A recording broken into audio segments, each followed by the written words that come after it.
the Apologetics Study Bible. Now, this study Bible has been updated. This is the 2008 edition, the original one. There is a new edition, and the main difference, other than the formatting and how it looks, this one is the Holman Christian Standard Bible, and the other one, the newer one, uses just the Christian Standard Bible. The difference between HCSB and CSB, very minimal, but there is a difference at times. So if you're reading along in this and you have the newer edition, sometimes the verses will read slightly differently. This edition is double columned, and it is black letter, not red letter edition. So the words of Jesus are not in red. I'm not sure in the updated version if it's red or black letters, but this one is not. Now, the pages are not full color pages, but they are kind of a grayscale, which is interesting, but it's not that helpful. It's actually somewhat hard to read at the top of the page. Now, this is obviously bright filming lights, but in normal light, the page gets darker as it goes up, and sometimes the fonts, especially if you're like in low lighting or sitting anywhere other than under a bright light here, this can be a little hard to make out sometimes. It's not very easy on the eyes. It is 2008 pages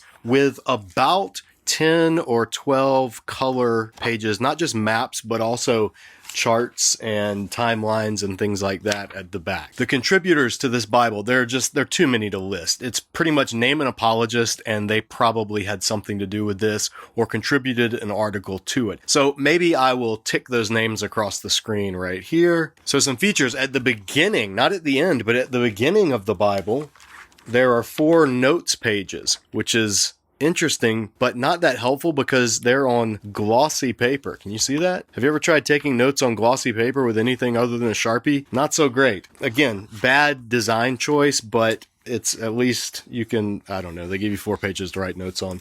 But let's get into the actual Bible itself. After the preface, you have a list of all the contributors to the study notes, the books of the Bible. So the Old Testament, these are all the Old Testament contributors, and these are the New Testament contributors. And then you have about 5 pages listing all of the articles. There are a ton of articles throughout, small, full page, double page.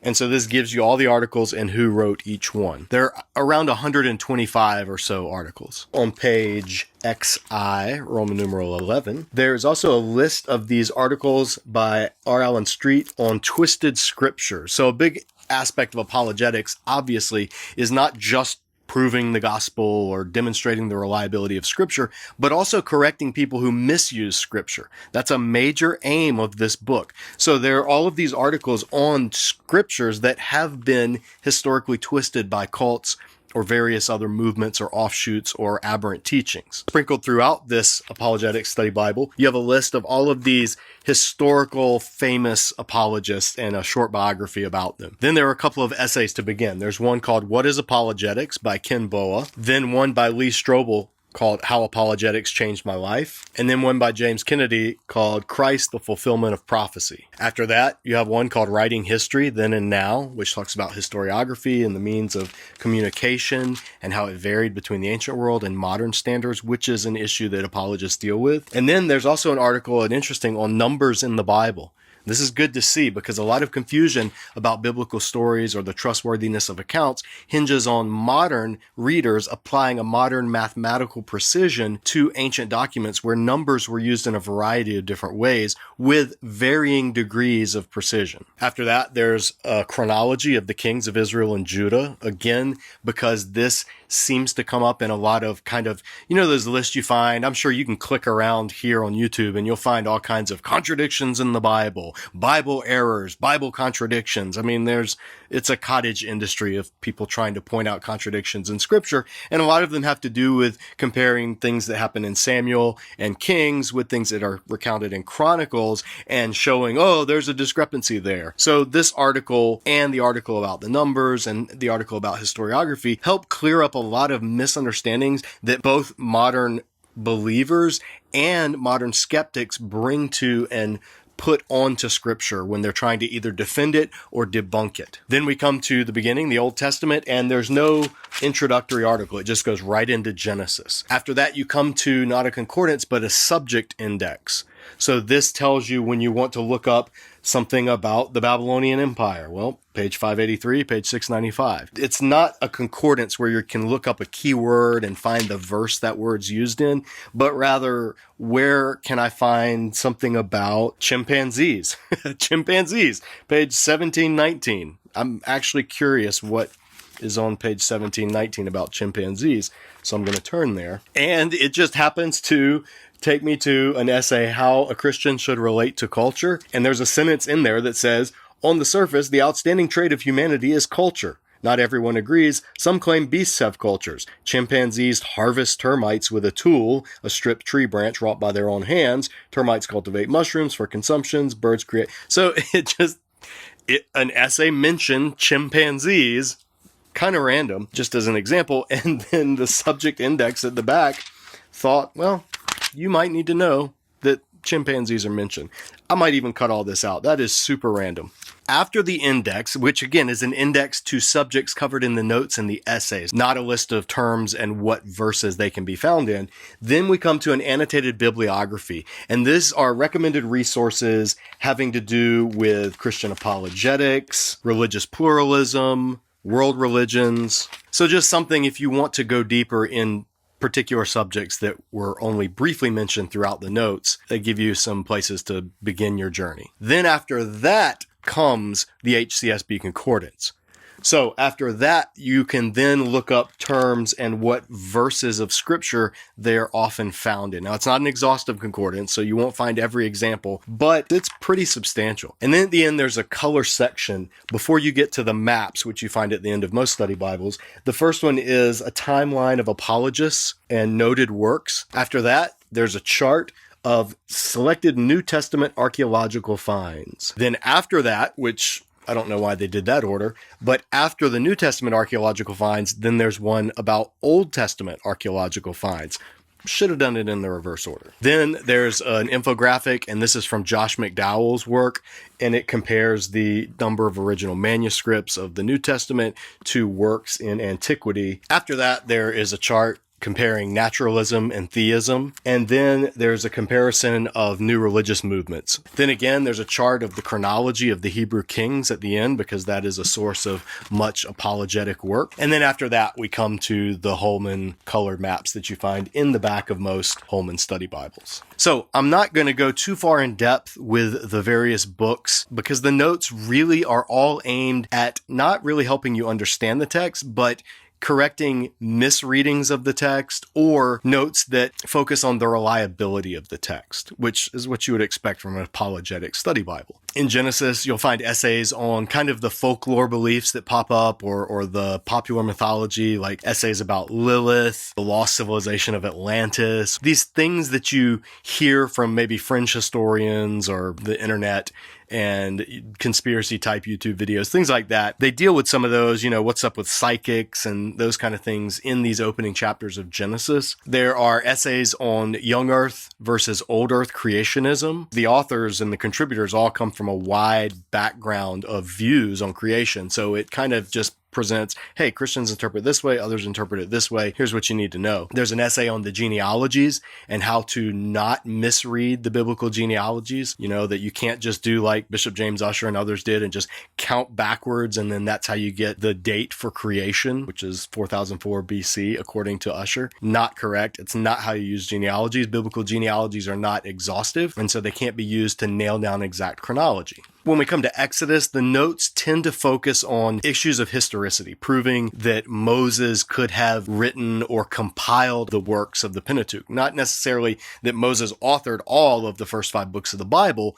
but that he was the main compiler of earlier traditions and then writing about the events that took place during his life, even if later editors compiled and added things after, like the note about Moses' death or other instances where it says things like, and that's how it is even to this day. There is an essay on miracles and whether miracles can happen if they're possible, because obviously the plagues of Egypt, the Exodus itself, was the biggest miracle in the Old Testament. And then again, there are notes throughout on how to use numbers and how to not misuse numbers in the Bible. Notes on the word Eleph, the Hebrew term that gets translated as 1,000, how it can also mean something like regiment or clan. It's a unit of military military fighting force in many contexts.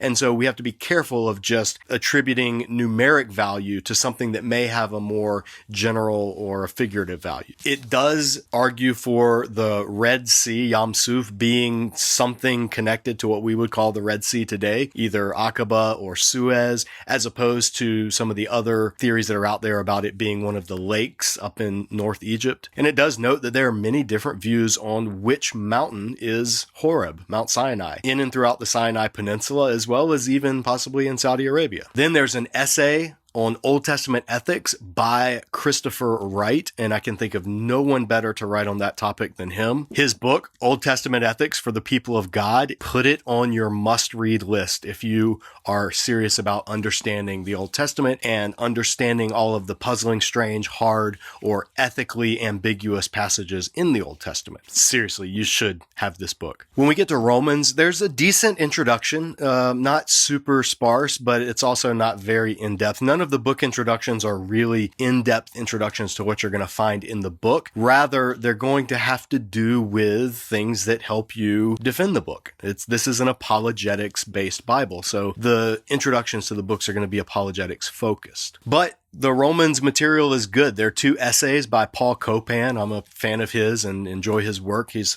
always worth reading. And when it comes to the passages that we look at in these reviews, Romans 7, it notes the different ways Christians read it, though it's a little clumsy, it's a little oversimplified, but that is a theological rather than apologetic question, so it's understandable. Likewise, in Romans 9, it's going to approach questions of predestination, not from a theological perspective. When it talks about issues like election and predestination, it's going to give different views, and it's going to acknowledge Christians read these passages differently. When we come to the question of all Israel in Romans 11, and who is this all Israel that will be saved, and when will that happen, and how will that happen, the notes just take a pretty futurist view that it's describing a future gathering of a large number, not necessarily every Jewish person, but a large number of ethnic Jews coming to faith in Jesus as Messiah. It doesn't really give any of the other views that Christian interpreters hold on that passage. And that's kind of unfortunate because for some people, especially in certain parts of the world, that can be a needlessly divisive issue. And finally, when we come to Revelation, the notes do discuss what apocalyptic literature is. Interestingly, this is by predominantly conservative, evangelical, Protestant Christians. They pretty much dismiss dispensational readings of Revelation. They give you the historic premillennial and the amillennial. They will mention dispensational concepts, but were surprisingly, at least from what I was expecting, dismissive of them. One thing I will point out is that this does take a complementarian approach. So on passages like 1 Timothy 2:12, whereas other study Bibles give you the range of views that Christians hold, egalitarian, complementarian, you just get kind of a standard defense of the traditional complementarian reading. And that's a little unfortunate because, again, that can be an apologetic issue in particular cultures and dealing with people for whom how the Bible presents and treats and talks about and discusses women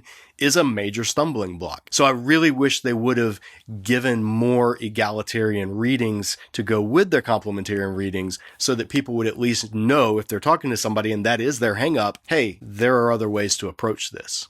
As with a lot of these study Bibles that we look at, it's a great idea, it's a great concept, it's a great goal. All of these essays that are included, all of the extra biblical and even some of the interpretive notes, but less so the interpretive notes and more the essays and the little apologist biographies and things like that. All of that stuff is really good. But as a study Bible to explain the text to you, unless you are specifically looking for a specific apologetic approach, or you just like reading stuff about apologetics, this would not be what I'd recommend to be your primary study Bible. Maybe having a copy of this if you're in a small group or a Sunday school class, or let's say you're in youth ministry or children's ministry, having this on the shelf or in a classroom so that somebody in the group can get it and use it as you're reading along and studying and say, hey, do you have any notes on this passage? Oh, well, actually, yeah, this is what it says about the sons of God and the daughters of man and Nephilim and angels and blah, blah, blah. That's how I would see see this being used, honestly. I would see this being used as a side resource on the shelf, kind of like some of the other Bibles that we've looked at here that are a little more niche. That's how I would use this one. So I don't recommend Apologetics Study Bible. I don't recommend it as your primary study Bible, but I do think it has enough helpful stuff in it to be worth it if you can find a copy and pick it up affordably. What do you guys think? Have you used the Apologetics Study Bible, or the apologists out there? Are you just like fuming that I didn't give it an A++? Let me know in the comments below. If you appreciate this review and you want to see more study Bible reviews, we are continuing to add new ones every week. So go ahead and click on this playlist. It'll take you to our Bible Nerd stuff, and you can see all the reviews we've done so far. If you'd like us to review a particular study Bible, leave it in the comments below.